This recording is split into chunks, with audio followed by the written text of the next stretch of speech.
Salut, j'espère que vous allez très bien. Alors pour tous ceux qui nous retrouvent à l'instant, n'hésitez pas de partager les vidéos et aussi de vous abonner, de cliquer sur la cloche de notification afin de ne rater aucune nouvelle publication.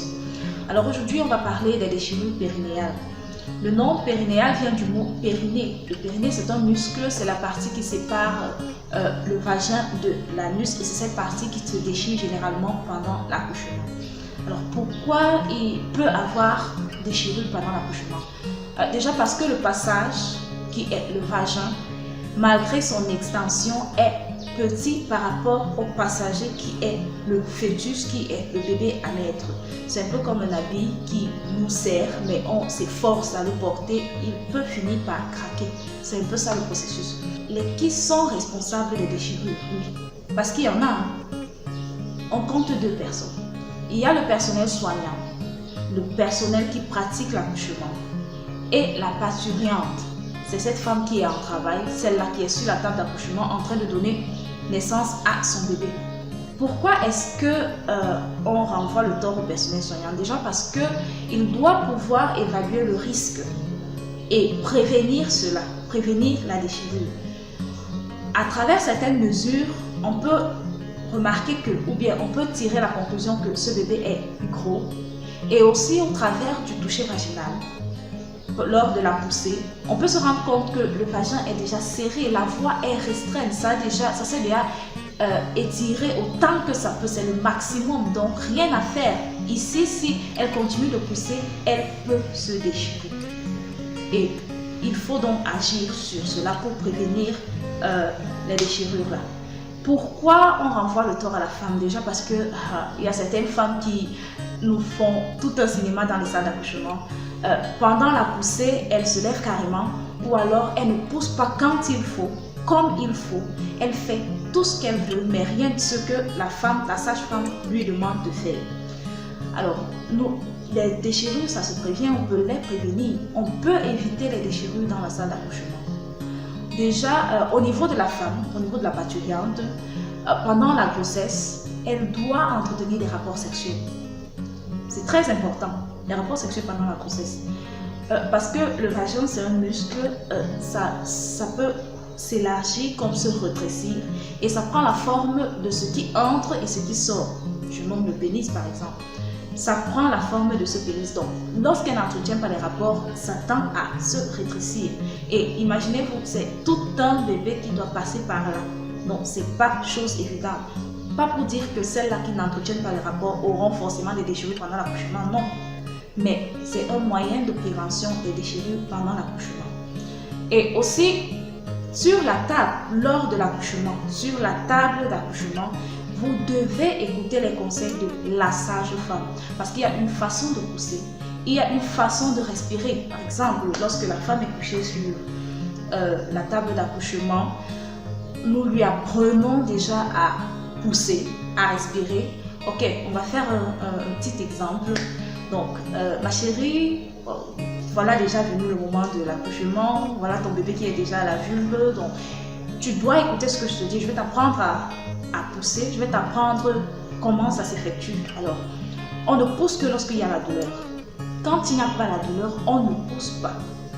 Quand il n'y a pas la douleur, tu respires comme un chien. Ok, lorsque la douleur revient, tu prends une grande bouffée d'air, tu bloques la respiration, tu renvoies cet air vers le bas. Entre-temps, tu prends ton menton que tu déposes sur ta poitrine. Tu déposes sur la poitrine et tes mains, tu arrêtes le lit. Tu prends l'appui sur la table d'accouchement. Lorsque la douleur est présente, tu pousses fort et longtemps, comme si tu étais constipé, comme si tu voulais te débarrasser de ce qui est en bas, de ce qui te gêne, d'un facteur gênant en bas. Tu pousses fort et longtemps. Le son ne doit pas sortir de la gorge, genre non. Ça veut dire que cet air que tu as emmagasiné à l'intérieur est en train de ressortir vers la bouche. Et là, ça ne te permet pas de pousser l'enfant vers le bas, c'est stable. Là, la poussée est stable, tu n'es pas en train de pousser. Donc, on fait cet exercice-là. Et lorsque la douleur passe, tu lâches tout, tu respires comme un chien. tu te reposes. Allez, dès que la douleur recommence, on refait le même exercice. C'est vrai que ça fait très mal, mais vous devez écouter ce qu'on dit. On refait le même exercice. Pousse ma chérie, pousse, vas-y, c'est très bien. Voici la tête de ton bébé ici, ce sont les cheveux. Vas-y, pousse, c'est bien, c'est très bien, bravo. Et lorsque il ne faut plus pousser, on va te le dire, ça va maman, ça va, arrête, lâche les mains. Lâche tes mains, ne pousse plus, c'est bon, ne pousse plus, ça va, ok.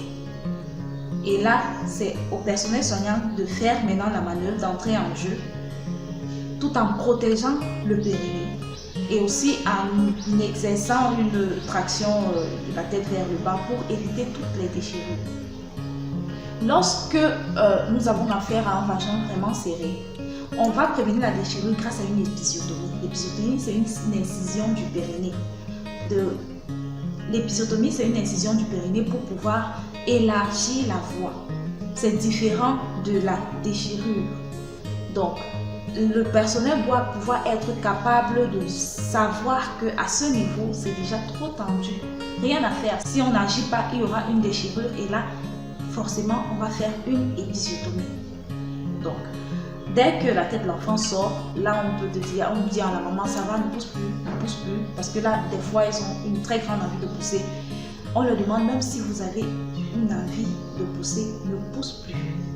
Laisse-nous travailler, ne pousse plus.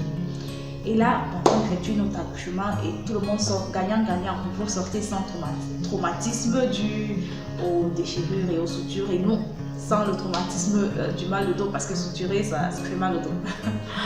Ok, donc, comme on disait, le petit bébé peut également causer les déchirures, mais là, justement, nous deux, nous allons toujours travailler parce que là, tu dois ne pas pousser comme tu veux et moi, je dois pouvoir être capable de protéger le périnée autant que je peux pour éviter les déchirures. On le précise encore, une épisiotomie est différente d'une déchirure parce que même pour suturer les deux, c'est très différent. L'épisiotomie, c'est ordonné, c'est propre. La déchirure peut aller dans tous les sens, jusqu'à l'anus. Alors, beaucoup de femmes se plaignent des douleurs après l'accouchement. Des douleurs qui sont similaires à des contractions. Elles ne savent pas si elles doivent s'inquiéter, elles ne connaissent pas la cause, elles ne savent même pas d'abord ce que c'est. Est-ce qu'il faut aller à l'hôpital pour se faire consulter par rapport à cela? Est-ce que ça peut être une infection? Ce sont des préoccupations des unes et des autres. Alors, la réponse à toutes ces questions meubleront la prochaine présentation qui parlera des tranchées qui sont les douleurs après l'accouchement. Et pour ne pas rater ceci, il suffit tout simplement de vous abonner, de cliquer sur la cloche de notification afin de ne rater aucune publication. N'hésitez surtout pas de partager et aussi, comme on le dit toujours, vos préoccupations constituent nos thèmes. Donc, pour quelle que soit la préoccupation que vous avez, faites comme ces dames qui nous écrivent. N'hésitez pas, vous pouvez les poster en commentaire ou alors vous pouvez nous écrire via notre numéro WhatsApp. Une fois de plus, merci pour votre aimable attention et à très bientôt.